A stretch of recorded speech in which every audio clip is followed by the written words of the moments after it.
Le logement social a souvent fait parler de lui en mal ces dernières années. Il était temps de réinvestir massivement dans ce secteur. C'est pourquoi le vice-président du gouvernement de la région Wallonne et ministre du Logement, Jean-Marc Nollet, a présenté il y a quelques semaines un plan ambitieux visant à réformer et à améliorer la réforme du secteur du logement public. Ce sont 900 millions d'euros qui sont prévus pour un logement public rénové.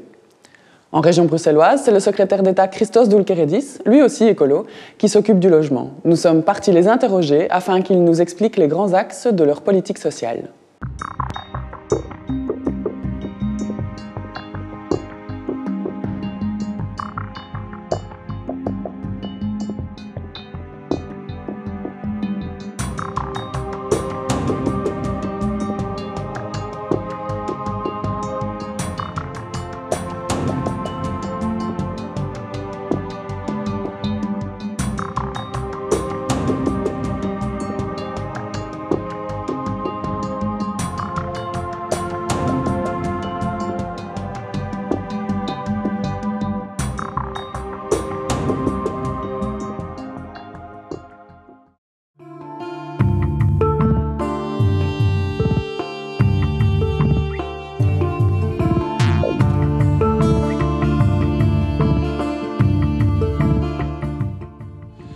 Nous avons consulté les acteurs avant d'imaginer et de construire cette réforme. Que nous ont-ils dit?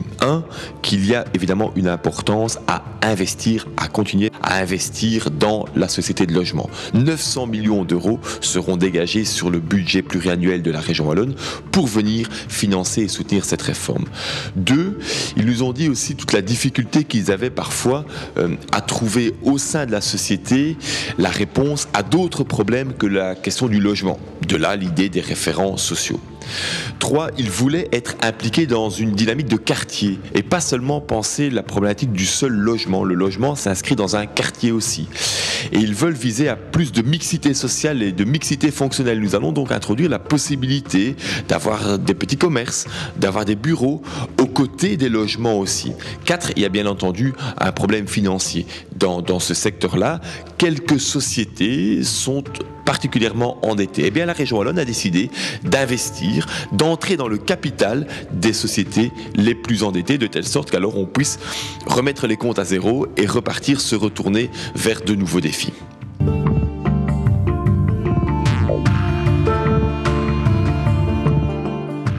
Les objectifs de la réforme sont tout d'abord d'accroître l'offre de logement. Sur la période 2011-2014, nous voulons offrir 7000 logements supplémentaires. Et par ailleurs, à l'intérieur des 104 000 logements existants actuellement, il y a moyen, les statistiques le disent, de mieux organiser l'offre. Ça, c'est le premier volet, c'est augmenter l'offre quantitative.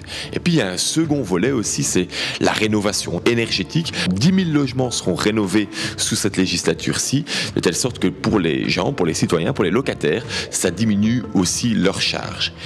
On subventionnera, on soutiendra aussi les comités de locataires, on les incitera à avoir une démarche d'accueil aussi vis-à-vis des nouveaux locataires. Et puis à côté de ça, il y a aussi la réponse à un besoin qui a été exprimé d'avoir un référent social, une personne pivot au sein de la société pour tous les problèmes annexes, parfois d'endettement, parfois de recherche de travail, parfois avec le CPS. Bref, le référent social fera tout ça.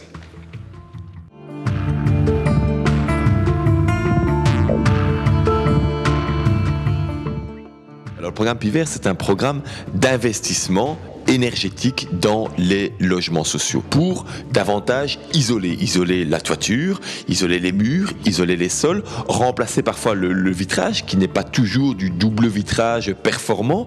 Bref, intervenir pour diminuer les charges des locataires. À côté, bien entendu, des interventions nécessaires pour rendre certains logements salubres ou en tout cas garantir leur pleine capacité d'accueil en tout environnement protégé et pour la santé aussi des locataires.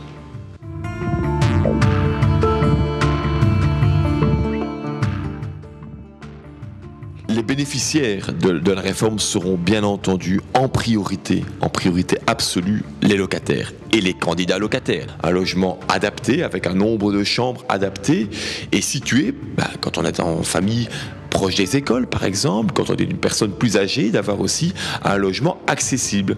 Avec la réforme, un logement sur 3 construit devra être spécifiquement pensé pour être adaptable pour les personnes à mobilité réduite. Et puis d'autre part, si on veut viser la mixité sociale, il nous semble normal qu'environ 10% des logements soient aussi accessibles aux revenus moyens, de telle sorte que tout un chacun puisse aussi vivre dans le même quartier, pour éviter les ghettos par exemple.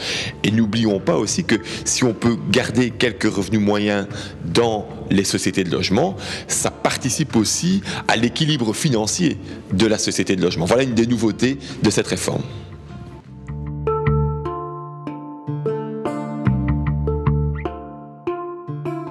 La réforme va s'appliquer sur tout le territoire de la région wallonne, de Comines, Moucron jusqu'à Arlon, de Chimay jusqu'à Anu ou même au-delà.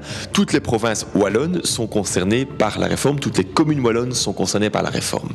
Mais nous avons bien entendu de contacts réguliers. Les équipes du cabinet ici travaillent aussi avec l'équipe du cabinet de Christos Zoulkeridis à Bruxelles, parce que je sais que la problématique et le souci d'offrir un maximum de logements est également présente à Bruxelles.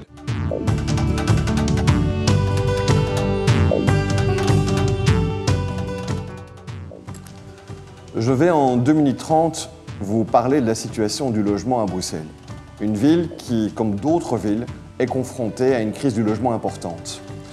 Pour en parler, je vais vous donner quelques chiffres. On a d'un côté plus de 50 000 ménages qui sont en attente d'une réponse publique face à leurs difficultés pour se loger dans des conditions décentes sur le marché privé. Et on a par ailleurs un boom démographique qui fait qu'il y aura à Bruxelles, dans les 10 années qui viennent, plus de 170 000 nouveaux habitants.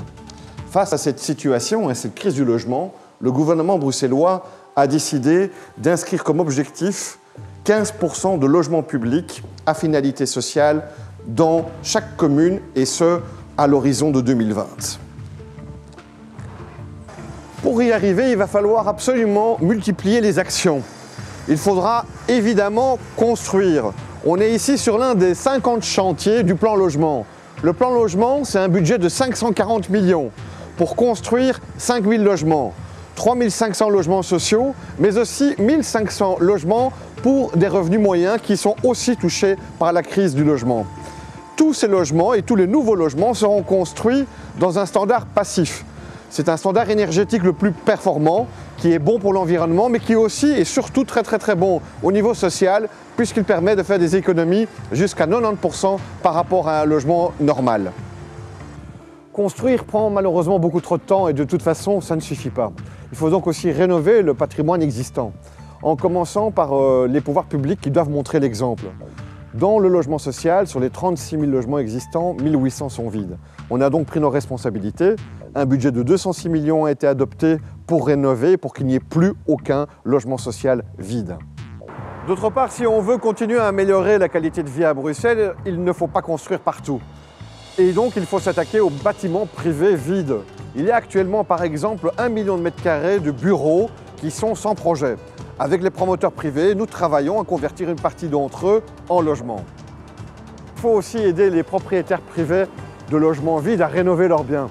Là, le coup de pouce vient des agences immobilières sociales qui ont les contacts avec les locataires, s'occupent des éventuels travaux de rénovation, avantage pour les propriétaires, des revenus locatifs plutôt que des taxes à payer pour avoir laissé leurs biens à l'abandon. Nous construisons, nous rénovons, et nous aidons aussi tous les ans près de 1000 ménages à devenir propriétaires grâce aux taux sociaux pratiqués par le Fonds du logement. À côté de ça, il faut aussi s'occuper des nouvelles formes d'habitat. L'habitat intergénérationnel, l'habitat solidaire, l'habitat groupé, qui permet à certains publics cibles, les jeunes, les personnes âgées, les personnes handicapées, à pouvoir concrétiser leur droit au logement en région bruxelloise. Ainsi s'achève cette émission. Si vous souhaitez approfondir certains sujets, vous pouvez nous retrouver sur le net à l'adresse www.ecolo.be. Nous vous donnons rendez-vous pour la prochaine émission le 7 avril.